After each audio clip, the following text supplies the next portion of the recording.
The night was unusually quiet in Margaret's home. She sat in the living room with a warm cup of tea in her hands, trying to calm her thoughts. The clock on the wall ticked steadily, reminding her of every passing minute. Daniel, her 17-year-old son, had not yet come home. He was not a reckless boy, never one to cause much trouble, but recently his habits had started to change. He was staying out later than before, speaking less at dinner, and often seemed distracted. Margaret didn't want to admit it, but she was worried. The rain outside tapped softly against the windows. It had started just after sunset, and now the world looked blurred and grey through the glass. Margaret pulled her sweater tighter, more from nerves than from cold. She trusted her son, but being a mother meant never being free from worry. Every shadow in the corners of the room seemed to grow heavier as she waited. She glanced at the clock again. 11:47. Too late for someone his age. Memories of Daniel as a little boy flashed through her mind, running through the garden, calling for her with a bright voice. Those days felt far away now. He was growing up, moving into a world where she couldn't always follow. Still, she wanted to believe that if something troubled him, he would come to her. Finally, after what felt like an endless wait, the sound of keys rattled at the front door. Margaret's heart jumped and she set her cup down quickly. The door opened and Daniel stepped inside. His shoes were wet from the rain, and drops of water clung to his jacket. His hair was damp and his eyes looked distant. "You're late," Margaret said softly. Her voice was calm, but inside she was trying to hold back her unease. Daniel gave her a quick smile, one that didn't quite reach his eyes. "Sorry, Mom. Practice ran longer than I thought." His words sounded casual, but his tone carried something else, something heavy. Margaret had known her son all his life. She knew the sound of his laughter, the rhythm of his excitement, and the softness of his sadness. Tonight, his voice told her a different story. It wasn't just the lateness or the rain on his clothes. There was a weight in the way he spoke, something hidden between his words. She watched him drop his backpack onto the floor, his movements slow, almost reluctant. He sat down on the couch across from her, glancing once at the window as if trying to avoid her eyes.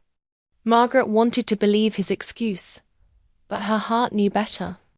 Mothers often understood what their children tried to hide. "Daniel," she said gently, "are you sure everything is fine?" He nodded quickly. Too quickly. "Yeah, just tired."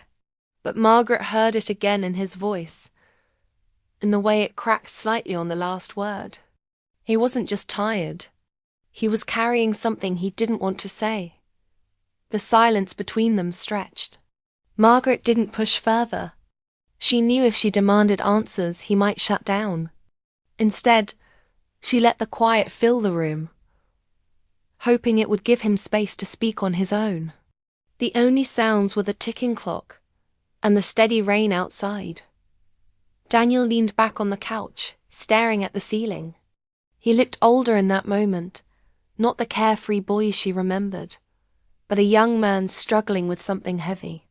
Margaret studied him carefully, every detail, the faint redness in his eyes, the tension in his shoulders, the way his hands fidgeted on his lap. Her heart ached. She wanted to reach out, to pull him close like she did when he was small, but she knew this was different. This wasn't a scraped knee or a bad dream. Whatever troubled him tonight was something bigger, something deeper. Margaret rose from her chair and walked into the kitchen, returning with another cup of tea. She placed it in front of him without a word. Daniel looked at it, then at her, and gave a small nod of thanks.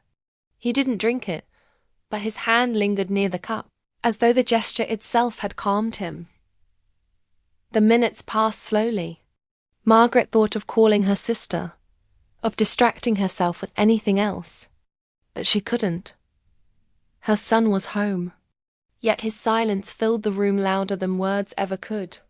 When Daniel finally spoke, his voice was soft, almost unsure. "Mom, do you ever feel like the world moves too fast? Like you're trying to hold on, but things just keep slipping away?" Margaret's chest tightened. This wasn't the kind of question a boy asked lightly. She leaned forward, her eyes never leaving his. "Yes," she answered honestly. "I felt that before."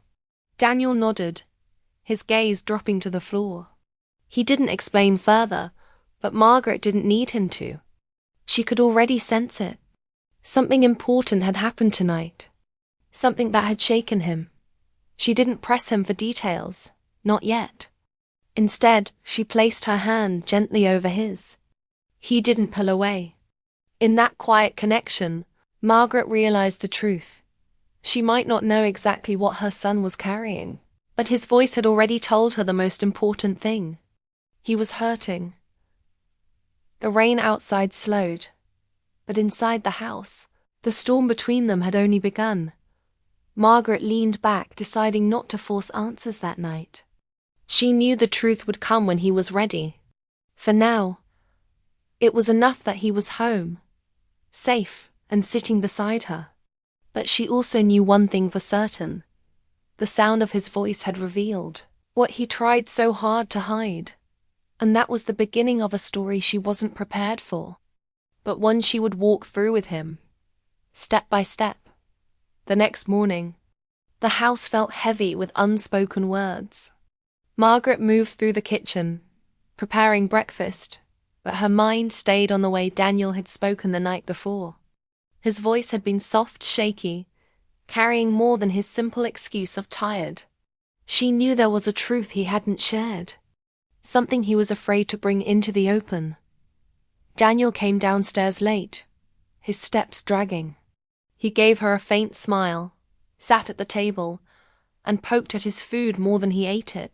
His usual appetite was gone. Margaret studied him quietly, not wanting to push too hard. She understood that sometimes silence gave children the courage to speak. Still, her heart told her he was slipping deeper into something he couldn't handle alone. On the way to school, he barely spoke. Margaret drove him, her hands tight on the steering wheel, her eyes flicking between the road and his pale face. "You know you can tell me anything, right?" she said gently as she stopped near the school gates. Daniel nodded, but the nod felt empty. He grabbed his bag and stepped out before she could say more. Margaret sat there for a moment, watching him walk away, feeling a sting of helplessness dot all day. She replayed the moment in her mind. At work, she answered emails and joined meetings, but her thoughts never left Daniel. She wondered if it was school pressure, friendships, or something deeper. She remembered the way his hands trembled slightly on the teacup the night before. Whatever it wasn't small. That evening, he came home again later than usual. Margaret was waiting in the living room, the television on but ignored. When the door opened, she looked up quickly. Daniel stepped in, his clothes dry this time, but his face was just as distant. "You're late again," she said softly, not in anger but in worry. "Sorry, Mum," he replied, dropping his bag by the door. His voice carried the same weight as last night, and again, Margaret caught the truth beneath the words. He wasn't just late. He was struggling. "Daniel," she said, standing slowly. "Look at me." He hesitated, then lifted his eyes to hers. For a moment, she saw the little boy he used to be, vulnerable and scared. Margaret's chest tightened. "Whatever it is, you don't have to carry it alone," she whispered. Daniel's lips parted, as if he wanted to speak, but then he closed them and turned away. "I just need some rest," he muttered. Heading upstairs, Margaret stood frozen, torn between running after him and giving him space. She chose space, though every part of her wanted to break through the wall he was building. That night, she couldn't sleep. The rain from the night before had cleared, leaving the house in silence. She lay in bed, staring at the ceiling, listening for the sound of his footsteps. Around midnight, she heard his door open softly. She slipped out of bed and stepped into the hallway. Daniel was sitting on the stairs, his head in his hands. The sight broke her heart. He didn't see her at first, but when she stepped closer, he looked up. His eyes were red, though she couldn't tell if it was from exhaustion or tears. "Daniel," she whispered, sitting beside him. For a long moment he said nothing. Then, in a voice barely above a whisper, he asked, "What if I disappoint you?" Margaret felt her breath catch. She reached for his hand, holding it gently. "There is nothing you could tell me that would make me stop loving you," she said firmly. He shook his head. "You say that now, but you don't know." Margaret wanted to argue, to assure him again, that she could see how fragile he was. She let the silence sit between them, her hand never leaving his. Finally, Daniel leaned against her shoulder, and though he didn't explain further, she felt the storm inside him. The next morning, she decided not to wait anymore. She called her sister, Linda, who had always been close to Daniel.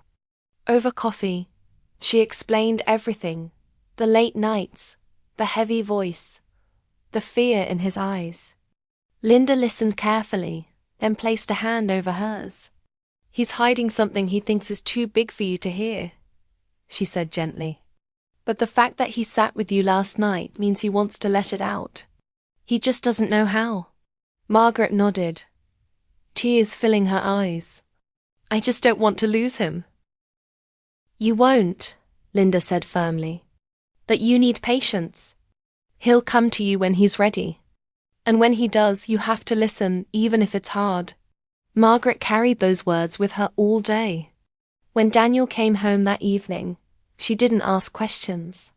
She simply sat with him at dinner, speaking about ordinary things, the weather, her work, a neighbor's new puppy. She noticed the way his shoulders relaxed slightly, as though her calm gave him space to breathe. Later that night, as she folded laundry, Daniel walked into the room quietly. He didn't say much, just stood there, holding a shirt in his hands. Margaret looked at him, waiting. Finally, in a low voice, he said, "Mom, if I tell you something, will you promise not to be angry?" Her heart raced, but she kept her voice steady. "I promise." Daniel hesitated, his face pale, his hands tight around the fabric. Then, with a voice trembling like the night before, he whispered, "I didn't go to practice yesterday." Margaret's breath caught, but she stayed calm. She had known, deep down. His voice had told her the truth long before his words did. She reached out and touched his arm. "Thank you for telling me," she said softly. He looked at her with wide, uncertain eyes, as though surprised she hadn't yelled. "There's more," he said, his voice breaking. Margaret's chest tightened, but she nodded. "Whenever you're ready, I'm here." Daniel didn't explain further that night, but something had shifted. The truth had begun to slip out, little by little, carried in his trembling voice. Margaret knew the storm was far from over, but for the first time, she felt that he might finally trust her with the truth. The following days passed like a fragile routine. Daniel went to school, came home late, and avoided long conversations. Margaret stayed patient, but her heart carried a constant ache. She could see the truth pressing on him, eating away at his spirit. His eyes looked heavier each night, and his voice carried that same broken edge, the sound that first told her something was wrong. On Friday evening, Margaret decided to break the silence differently. Instead of waiting in the living room, she cooked Daniel's favorite meal, chicken pot pie with roasted vegetables. When he walked through the door, the smell greeted him. His tired face softened for the first time in weeks. "You made this?" he asked, almost surprised. "I thought you could use something warm," she said. They ate quietly, but the comfort of the food seemed to loosen him. For once, he finished everything on his plate. Margaret felt a flicker of hope. She didn't ask questions, Just let the moment breathe. When they cleared the dishes, Daniel lingered in the kitchen, his hands resting on the counter, his gaze lost in thought. "Mom," he said finally, his voice low. "Can we talk?" Margaret froze for a second, then nodded quickly. Of course, always. They moved to the living room, sitting across from each other. Daniel's fingers tapped nervously on his knees, his whole body tense. He took a deep breath. "I didn't just miss practice. I've been lying about a lot of things." Margaret kept her expression calm, though inside, fear twisted in her stomach. She leaned forward. "Go on." He hesitated, then spoke again. "I've been staying out because I didn't know how to tell you what I'm dealing with. I didn't want you to be disappointed." His voice cracked on the last word, and Margaret's heart broke all over again. "Daniel," she said gently, "nothing you say will make me stop caring for you. Just tell me." Tears welled in his eyes and he shook his head. "It's not that simple." He looked away, his jaw tightening. "There's so much pressure, school. People expecting me to be perfect. I thought I could handle it, but I can't. I don't even know who I am anymore." Margaret felt her chest tighten. She wanted to gather him in her arms, but she let him speak, knowing he needed the release. He continued, his words spilling out faster now. "Everyone thinks I'm fine, but I'm not. I've been hiding how bad it feels. At night, I walk around just to get away from it all. I can't sleep. My mind keeps spinning, telling me I'm not enough." His voice broke again, and this time, tears slipped down his cheeks. Margaret reached across the space between them and took his trembling hands. "Daniel, you don't have to be perfect. You just have to be you. And I will love you no matter what." He looked at her then, his eyes red and vulnerable. "You don't mean that. If you knew everything, you wouldn't." Her heart ached. She squeezed his hands tighter. "Try me." Daniel swallowed hard.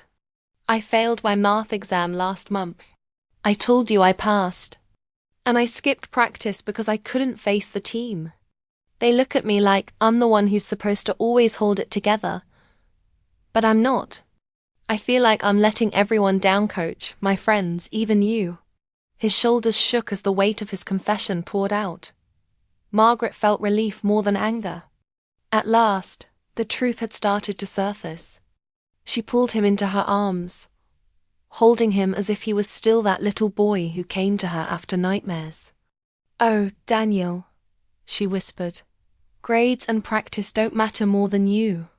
You are what matters." He buried his face against her shoulder, letting himself cry in a way he hadn't for years. Margaret stroked his hair gently, her own tears falling. She didn't care about the lies, the missed practices, or even the failures. All she cared about was this moment, her son finally letting go of the weight he had carried alone. After a long while, Daniel pulled back, wiping his face with his sleeve. "I didn't want you to see me like this. Weak." Margaret shook her head firmly. "This isn't weakness. This is strength, being honest, letting someone in. That's braver than pretending everything is fine." Daniel's lips trembled into a small, broken smile. "I don't deserve you." "Yes, you do," she said softly. "Every child deserves a mother who listens. And I will keep listening, no matter what." They sat in silence for a moment, the air heavy but clearer than before. Margaret could feel the shift, the first step toward healing. She knew this wasn't the whole truth yet, but it was the beginning. The voice that once hid his pain had finally revealed part of it, and she was ready to hear more when he was ready to share. Later that night, Daniel knocked gently on her bedroom door. Margaret looked up from her book as he stepped in, his eyes still swollen but calmer. "Can I sit with you?" he asked. "Of course." She patted the bed beside her. He sat down, staring at his hands for a long moment before speaking again. "Mum, there's still something I haven't told you. The real reason I stay out so late. And I'm scared you won't forgive me when you hear it. Margaret's heart pounded, but she kept her voice steady. Whatever it is, we'll face it together. Daniel looked at her, his expression torn between fear and hope. I want to believe that, he whispered, the silence stretched between them, thick with the weight of what he hadn't yet said. Margaret reached for his hand once more, silently promising she was ready. But Daniel's voice faltered, and he shook his head. Not tonight, he murmured. I'm not ready. Margaret nodded, though disappointment tugged at her. That's okay, she said softly. Whenever you're ready, I'll be here. Daniel leaned against her shoulder, exhausted. She held him close, listening to the steady rhythm of his breathing. And though she still didn't know the full truth, she knew his voice had led her closer. The night grew quiet around them, but Margaret felt a storm waiting on the horizon.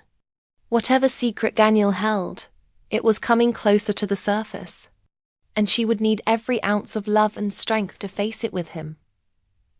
The weekend arrived with clear skies, but inside Margaret's home the air felt heavy with anticipation. She moved through the house, folding laundry, dusting shelves, pretending everything was normal. But her mind stayed on Daniel. He had opened up a little, confessed about the exam, about the weight of expectations. But she knew there was still more. She had heard it in his voice, the way it cracked when he spoke about disappointing her, the way it broke when he said he wasn't ready to share. On Saturday night, she noticed him pacing his room. She passed by the hallway quietly and heard faint footsteps, back and forth, back and forth. He was wrestling with something he couldn't hold any longer. Margaret didn't knock. She wanted him to choose the moment, to feel safe enough to let the truth out. Finally, just past midnight, she heard her door creak open. Daniel stood there, pale and restless, his eyes dark from lack of sleep. "Mum," he whispered, his voice trembling. Margaret set aside the blanket she had been folding and looked at him gently. "Come in." He stepped inside and sat at the edge of the bed, his shoulders hunched, his hands gripping each other tightly. For a moment, neither of them spoke. The silence was filled only by the faint hum of the night outside. Then Daniel took a shaky breath. "There's something I've been hiding, and I can't carry it anymore," he said. His words came out rough, as if torn from deep inside him. Margaret reached for his hand, steadying it with her own. "I'm listening." His eyes filled with tears, but he didn't look away this time. "It's not just school. It's not just pressure. Mom, I've been pretending I'm okay when I'm not. Every night when I go out, it's not because I want to. It's because I don't know how to sit still with what I feel. I walk for hours, trying to clear my head, but nothing works. I feel lost all the time." Margaret's heart ached. "Daniel," she whispered, her voice soft but steady. Margaret felt her chest tighten, but she didn't interrupt. Daniel swallowed hard. "Her name is Emily. She's older than me. She graduated last year. We've been meeting secretly. At first, it felt like she understood me more than anyone else. She listened, she didn't judge. Being with her made me feel alive again. But then I realized I was lying to you, skipping practice, failing classes, because I was caught between two lives, what you expect of me and what I feel with her." He lowered his head, shame flooding his face. "I didn't want you to find out like this. I didn't want you to think I ruined everything." Margaret sat in silence, letting his words sink in. She could feel the sharp sting of disappointment, the fear of him making choices too big for his age. But stronger than those feelings was her love for him. She saw not a reckless boy, but a young man searching for identity, connection, and escape from his pain. She lifted his chin gently so his eyes met hers. "Daniel, listen to me. You don't need to hide love or pain or mistakes. You only need to share them with me, because I can't help you if you lock me out. His lips trembled. You're not angry? I'm not angry, she said firmly. I'm worried, yes, but love isn't anger. Love is staying by your side even when you stumble. You're young, Daniel. You'll make choices, some wise, some not. What matters is that you learn from them, not that you hide them. Tears spilled down his cheeks. I thought you'd never forgive me. Margaret pulled him into her arms. There is nothing you could do that would erase my love for you. For a long time, he clung to her, his tears wetting her shoulder. The walls between them, built from lies and fear, finally crumbled. Margaret felt the weight lifting from both of them. His voice, once filled with tension and secrets, now trembled with honesty. When he pulled back, he whispered, I don't know what to do about Emily. I care about her, but I know I'm not ready. I've been scared of telling her too. Scared of telling anyone. Margaret smoothed his hair, her eyes steady. You don't have to figure everything out tonight. What matters is that you told me. We'll take this one step at a time. Together. Daniel nodded, his shoulders finally relaxing. For the first time in weeks, his voice carried no hidden weight. It was shaky, yes, but honest. They sat in silence, the night wrapping around them like a fragile blanket. Margaret knew the road ahead wouldn't be simple. There would be choices to face, conversations to have, and lessons to learn. But tonight, the most important truth had been spoken. As Daniel drifted to sleep beside her, she whispered to herself, his voice told me the truth long before his words did. And in that moment, she realized that motherhood wasn't about controlling every path her son walked. It was about walking with him, even through the shadows until he found his way into the light. The house grew quiet, the first rays of dawn beginning to touch the sky. For Margaret, it was the start of healing, the start of trust rebuilt. She no longer feared the silence, because now she knew her son's voice would carry the truth when it mattered most.